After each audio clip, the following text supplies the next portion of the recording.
Hello hello. Hello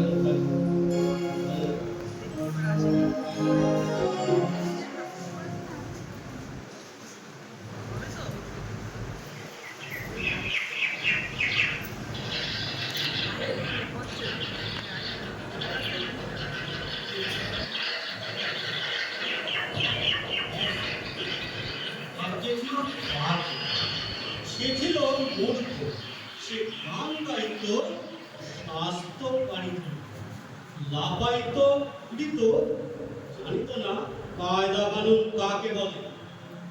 রাজা বলিলেন, এমন পাখি তো কাজে লাগে না, অথচ বনের ফল খাইয়া আজ আটে ফলের বাজার লোকসান ঘটে। মন্ত্রীকে ডাকিয়া বলিলেন, পাখিটাকে শিক্ষা দাও। রাজা ভাগিনাদের উপরে ভার করিল পাখিটাকে শিক্ষা দিল। পণ্ডিতেরা বসে অনেক ইচ্ছা করিল।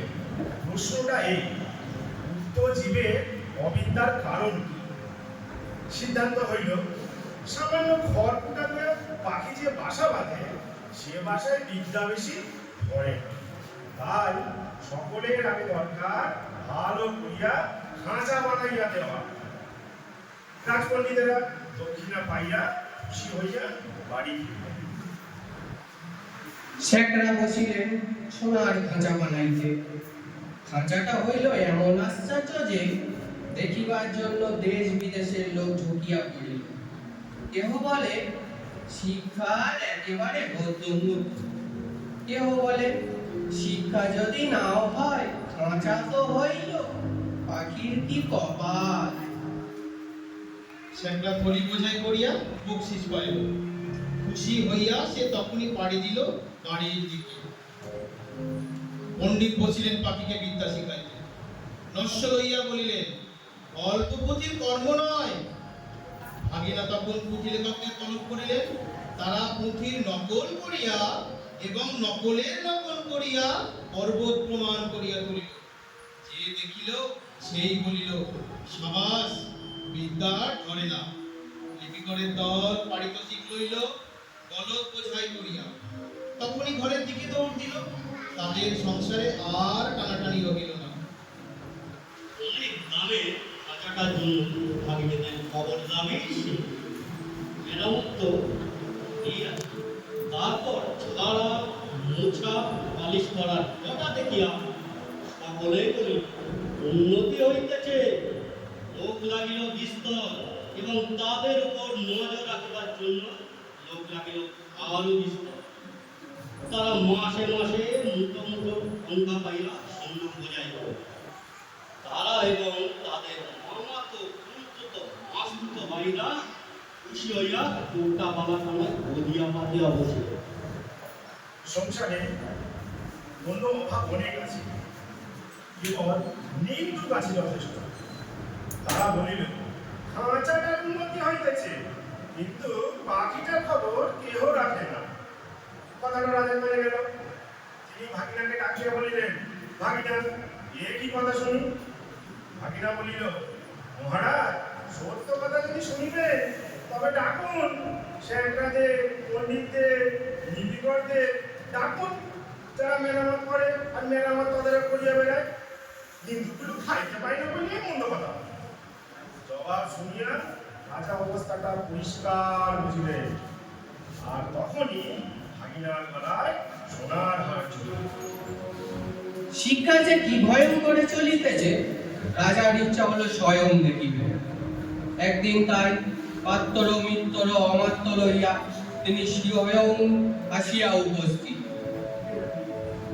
দেউড়ির কাছে অমনি বাজিল শাক, ঘণ্টা, ঢাক, ঢোল, কাড়া, নাকাড়া, তুড়ি, ভেড়ি, দামামা, কাশি, বাঁশি, কাসর, খোল, করতাল, মৃদঙ্গ, জগৎঝঙ্গ। পণ্ডিতেরা গলা ছাড়িয়া টিকি নাড়াইয়া মন্ত্র পাঠে লাগিলেন। মিস্ত্রি, মজুর, শেখরা, লিপিকর, তদারত্নবিশ আর মামাতো পিস্তুত, খুঁড়তুতো, মাস্তুত ভাইরা জয়ধ্বনি তুলিল। ভাগিনা বলিল, মহারাজ, কাণ্ডটা দেখিতেছেন? মহারাজ বলিলেন, আশ্চর্য, শব্দ তো কম নয়, ভাগিনা বলিল, শুধু শব্দ নয়, পিছনে অর্থ কম নাই। রাজা খুশি হইয়া দেউড়ি পার হইয়া যেই হাতিতে উঠিবেন, এমন সময় নিন্দুক ছিল ঝোপের মধ্যে তা ডাকা দিয়া। সে বলিয়া উঠিল, মহারাজ, পাখিটাকে দেখিয়াছেন কি? রাজা চমক লাগিল, বলিলেন, ওই যা, মনে তো ছিল না, পাখিটাকে দেখা হয় না। ফিরিয়া আসিয়া পণ্ডিতকে বলিলেন, পাখিকে তোমরা কেমন শেখাও, তার কায়দাটা দেখা যায়।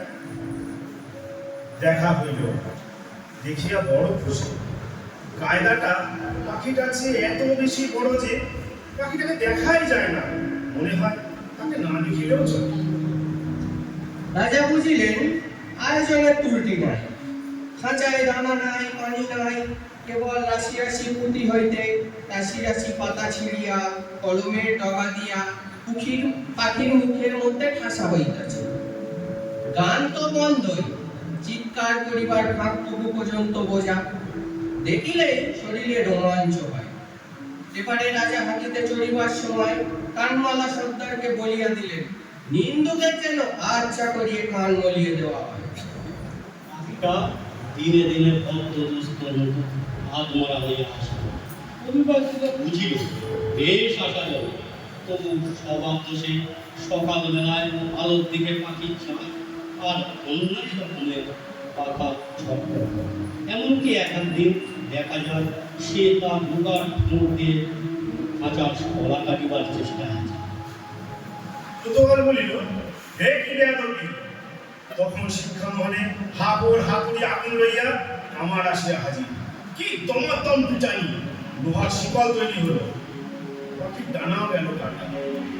রাজা সম্বন্ধীরা মুখ হাঁড়ি করিয়া মাথা নাড়িয়া বলিল, এই রাজ্যের পাখিদের যে কেবল ভাগ্যের নয় তা নয়, কৃতজ্ঞতাও নয়। তখন পণ্ডিতেরা এক হাতে কলম এক হাতে সরকি লইয়া এমনি কাণ্ড করিল যাকে বলে শিক্ষা। কামারের প্রসাদ বাড়িয়া কামার গিন্নির গায়ে সোনা দানা চড়িল এবং কোতোয়ালের হুঁশিয়ারি দেখিয়া রাজা তাকে শিরোপা দিলেন।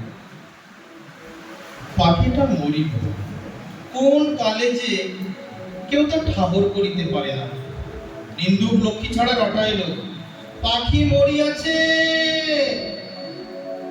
ভাগিনাকে ডাকিয়া রাজা বলিলেন, ভাগিনা, এ কি কথা শুনি? ভাগিনা বলিল, মহারাজ, পাখিটার শিক্ষা পুরা হইয়াছে। রাজা শুধাইলেন, ও কি আর লাফায়? ভাগিনা বলিল, আরে রাম, আর কি ওরে? না। আর কি গান গায়? না। দানা না পাইলে কি আর চেঁচায়? না। রাজা বলিলেন, পাখিটাকে একবার আনো তো দেখি। পাখি আসিল, সঙ্গে কোতোয়াল আসিল, পাইক আসিল, ঘোড়সওয়ার আসিল। রাজা পাখিটাকে সে হাঁ করিল না, সে হুঁ করিল। কেবল তার পেটের মধ্যে অতির শুকনো পাতা খস খস গজ গজ করতে থাকে। বাইরে নববসন্তে প্রতিমাহায় ইতিসলয়গুলি দীর্ঘ নিঃশ্বাসে মুকুলিত হলে রাখা আগুন করিয়া দিল। নমস্কার।